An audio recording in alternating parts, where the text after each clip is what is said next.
So I wanted to talk a little bit about the New World Update 3.03 as of this morning. If you don't already know, there's a couple combat changes that are going to change PvP significantly. If you can't tell, I have kind of a big smile on my face because I actually think these patch notes are very, very interesting and good for the game overall in the long term. So some of these things might seem a little bit over nerfed or a little bit different and weird. And it'll create this strange meta where anti-heal is going to be super, super strong. So starting off at the top, obviously Scorpion Sting is getting a huge nerf to its cooldown. So it's 50%. The jab is going to be around 15 to 18 seconds. It's a little bit long in my opinion, but you can get 50% cooldown reduction off by using Vault Kick, and there's just a lot of built-in CDR for the Spear as well. Basically what this nerfs the most out of all classes is the Spear BB, which I think is fine. I just think it was a little overpowered and very cheesy and not fun to play against at all. Stopwatch being changed, so this is a flat increase 1 second. It seems like this is to prevent those like 6-second shield bashes, those really, really long CC stuns, and where you can keep somebody in a stun lock until they die. And also it buffs shorter stun duration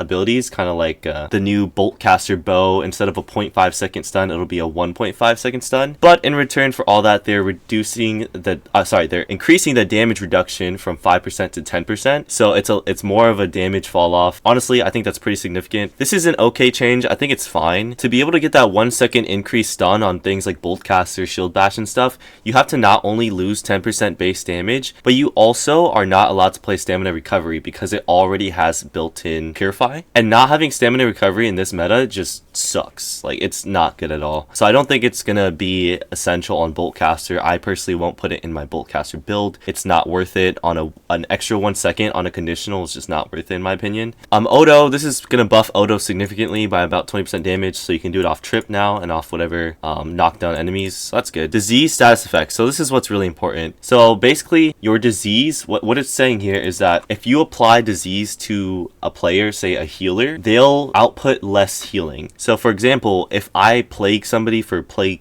cap in this game, which is 50% plague, that's the max, you can't go any further, his heals will be 25% less effective. Another big change is plagued crits. This is actually massive. So they removed the health requirement. What that means is it doesn't have to be a 50% conditional anymore. And because it doesn't have that 50% conditional, if you crit or get a headshot, you can have permanent uptime on a 26% disease, which is really insane. And you can also refresh it, so you can have it always up as well. So again, that's 26% disease and also around minus 10 to 15% healing for healers as well. Same thing for Plague Strikes. It can be refreshed while active. It was already able on all heavy attacks, so it didn't matter. Now moving on to perks. So Shirking Heals is now increased from 5 seconds to 10 seconds, and I think this is honestly probably the worst change of all patch notes. I think everything else is good so far, but this is just kind of like overkill in my opinion.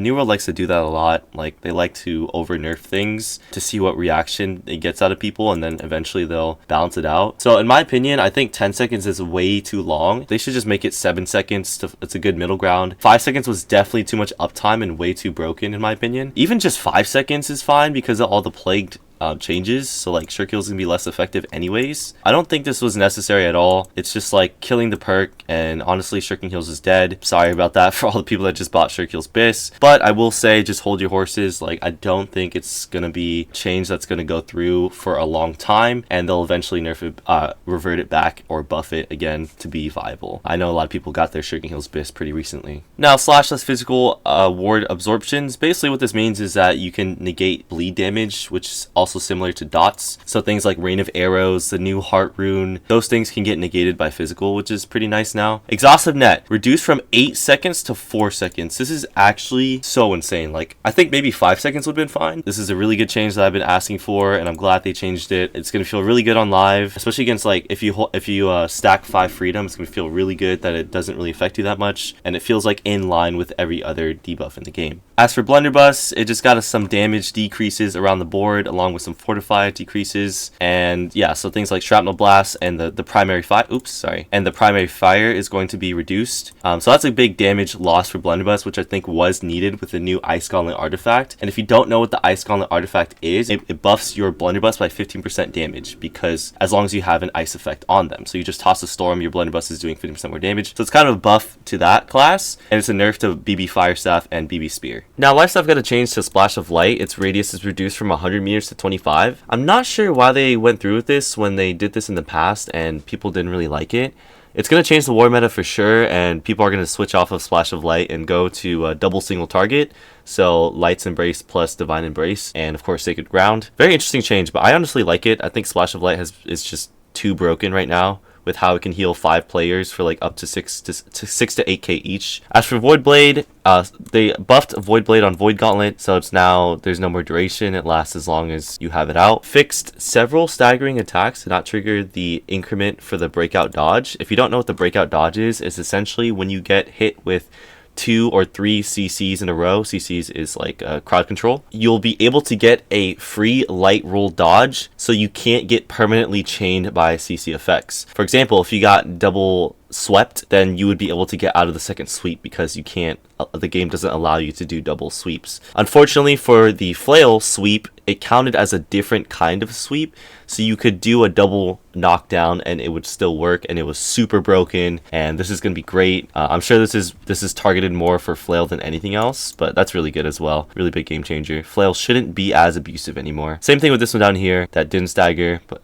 unintentionally incremented breakout dodge. So just overall PvP smoothness. The rest I'm not really going to go through. I mean, they're just kind of some economy, some game changes, UI, UX social. If you want to check this out for yourself, I'll toss a link in the description below. Alright, so now I want to talk a little bit about the changes I'll be doing to my gear as of now. This is like an awkward space between Season 3 and Season 4, so there's about 25 days left until Season 4 drops. But basically, this patch comes out tomorrow with all the plague stuff being changed. We are making some adjustments to my build currently for the bow. So as you can see here, I did get the Life Taker Artifact Void Gauntlet. Haven't done the perks yet. But essentially, this is what I'll be running for wars. It's just good for the 30% rend and also for the DOTs. As for the bow is changing as well, so check it out. I got the oil jar. So the way to acquire this is actually from the gypsum kiln.